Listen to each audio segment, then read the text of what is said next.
Welcome back to part 7 of how to play Warhammer 40k 9th edition, the attack sequence. In the last video we went over the shooting phase. In this video we will cover how attacks are made and resolved. This attack sequence applies to both ranged attacks done in the shooting phase and melee attacks done in the fight phase. So, assuming the unit selected to attack is eligible, and their targets declared are valid, the attacks are made using the attack sequence. You can think of each attack being represented by a single d6, which goes through a series of tests, the first of which is the hit roll. Hit rolls are tests, which are checked against the attacking model's ballistic skill if it's a ranged attack, or weapon skill if it's a melee attack. The hit roll is deemed successful if the result is greater than or equal to the required skill characteristic. In this case, the Intercessor has a ballistic skill of 3+, so we need a 3 or higher to hit the Seeker unit. If the attack fails to hit, the attack sequence ends. Hit rolls can be modified by multiple abilities, effects, and circumstances. But when the hit roll is made, the modifier is clamped to a minimum of -1 and a max of +1.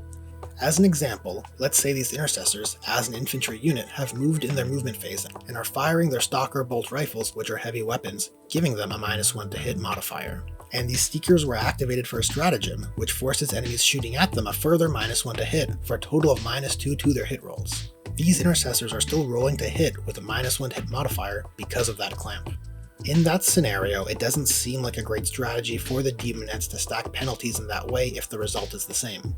But suppose the Salamanders made use of an ability to add 1 to their hit rolls, negating the initial -1 to hit penalty.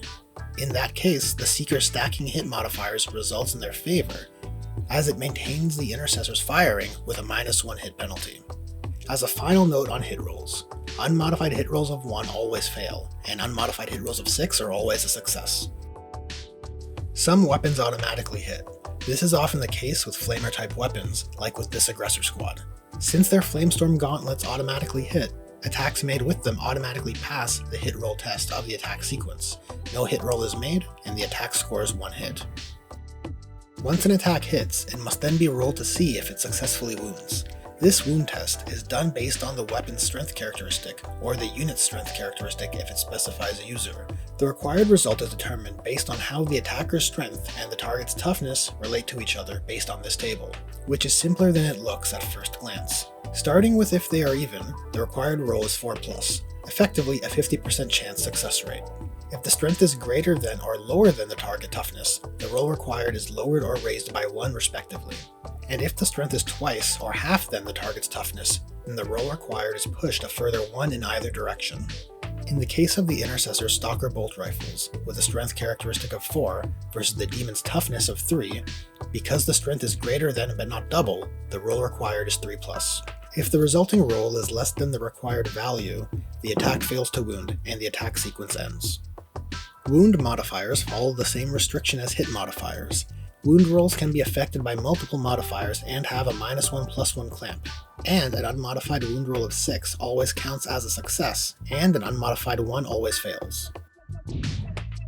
Assuming the attack successfully wounds, the player controlling the target unit allocates the attack to one model in the target unit.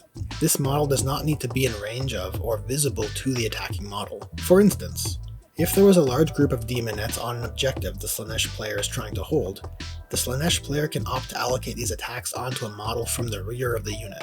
Doing so would better ensure that the objective remains held as the unit takes casualties. It's worthy of note that if a model in the target unit has already lost wounds, or has had attacks allocated to it this phase, the attack must be allocated to that model. Then the player controlling the target unit makes a saving throw for the allocated attack.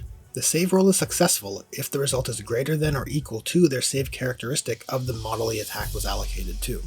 Like with hitting and wounding, saving throws can be modified, the most common of modifiers being the attacking weapon's AP characteristic. But unlike hitting and wounding, saving throw modifiers are not clamped, although an unmodified roll of 1 always fails.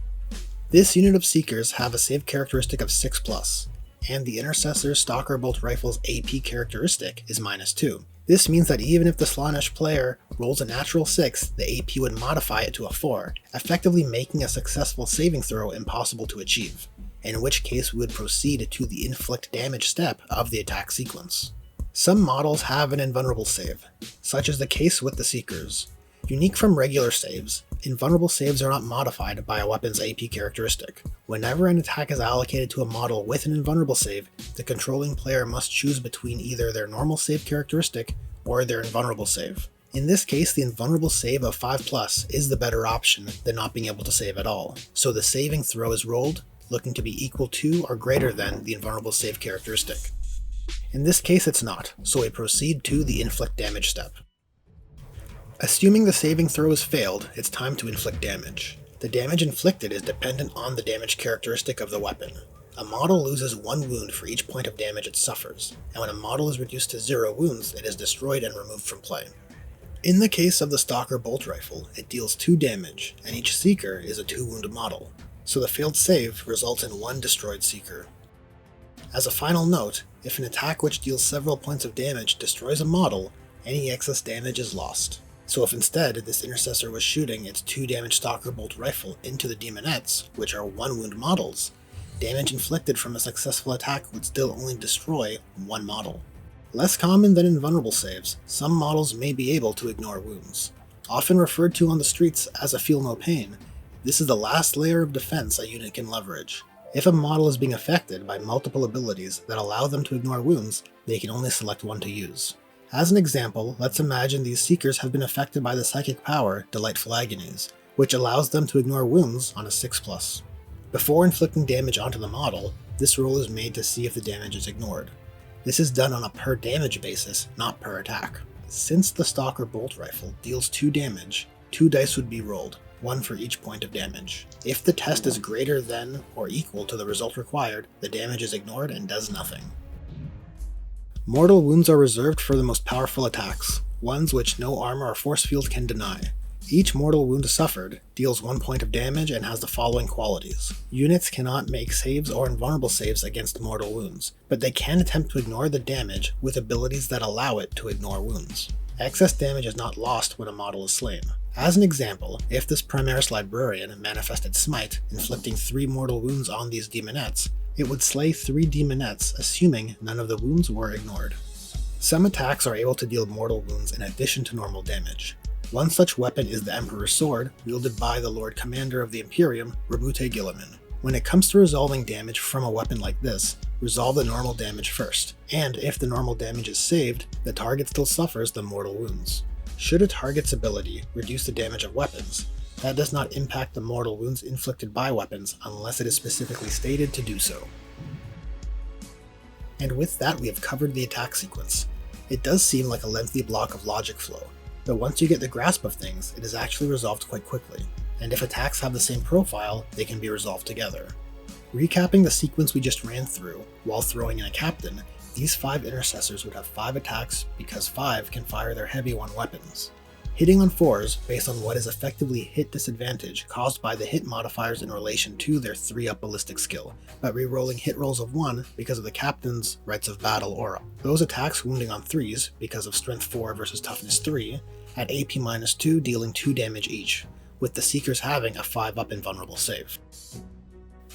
5 attacks hitting on 4s, re-rolling 1s, which fails, and now those 4 hits rolling to wound looking for 3s. Another fails, so 3 attacks wounded. Now the Seekers rolling to save those 3 attacks, looking for a 5-up demonic invulnerable save. But it's no good. 3 Seekers fall to Stalker Bolt Rifle fire. And that brings this video on the attack sequence to its end. In the next video, we will return to the battle round phases with executing the charge phase. If you enjoyed this video or found it useful, give it a like, and if you want to help this channel grow, please subscribe. And with that, I'll hope to see you guys in the next one.